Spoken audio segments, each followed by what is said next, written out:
ফেসবুকে দিনী বোনের দিন শিক্ষা দাও না যুবক। তুমি বড় হুজুর হয়ে গেলে, আগে অনেক খারাপ ছিলে, তুমি নাকি এখন ভালো হয়ে গেছো, 19 বছর বয়স তোমার, তুমি বলছো ইয়া উস্তাদ আমি আগে বড় খারাপ ছিলাম, এখন অনেক ভালো। ফেসবুকে বোরখা পরা মেয়ের সাথে আমার কথোপকথন হয়, তাকে আমি বিয়ের প্রস্তাব দেই, আমার মা বাবা বড় খারাপ, তারা আমার বিয়ে মেনে নেয় না।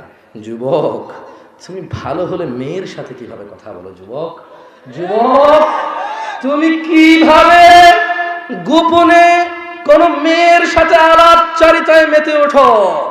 যুবক, ওই মেয়ে যদি পর্দাশীল হয়, সে তোমাকে কিভাবে অ্যাড করে, তোমার মেসেজের কিভাবে উত্তর দেয়? যুবক, তুমি যদি এতই ভালো হও, তুমি কিভাবে দিনী আপুর মেসেজের অপেক্ষায় থাকো? তুমি কিভাবে এটা করো? শোনো, আল্লাহ সেটাই বলছে।